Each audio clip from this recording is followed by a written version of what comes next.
Hey, what's up everybody? Hopping on to show you a reciprocating saw that I got from HYCHIKA that they gave me to make a video on. This is it right here. This is how it shows up, just in a box, no case. Comes with a manual, some replacement brushes, a Allen key that I'll show you where that's needed, and a couple blades, one for wood and one for metal. This is the era where you can get a decent tool for a really low price, which is kind of unusual. You couldn't do that in the old days. This is 18 inches long, as I say, 6 pounds. It's got hard plastic here, and this is a soft grippable plastic here. The shoe here has a little adjustment where you can slide it back and forth a little bit, and that's with the Allen key. Just put the Allen key in there and adjust it that way.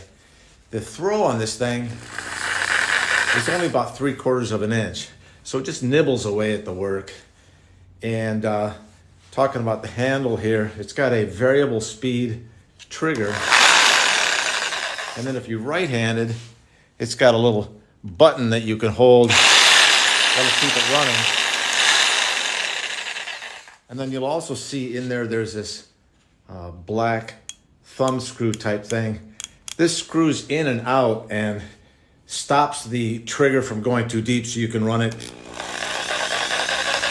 at a much slower speed. One of the great innovations about the modern reciprocating saw is the quick change blade. So I'm going to spin this right here, and it's only about not even 1/4 of a turn, and the blade just slips right in the end, locks. Or if you're feeling froggy, you can put it in upside down, which has certain applications if you are cutting and you want the handle to be clear out of the way.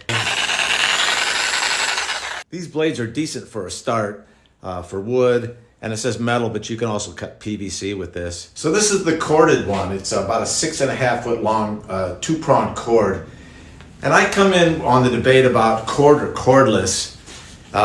With a corded one, you've got 100% power all the time. And with a long cord like this, run it with an extension cord, you're gonna get everything you need out of a corded saw. With a battery powered, it's great, the portability is great, but you're dealing with batteries. You have to charge them.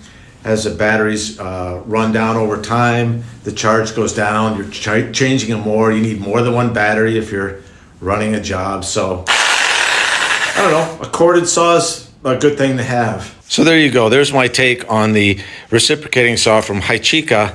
And this is a brand that makes a bunch of good price point tools for the DIYer, or a pro who just wants to have a tool that they can use, you know, and trash and throw away, because this isn't going to last forever.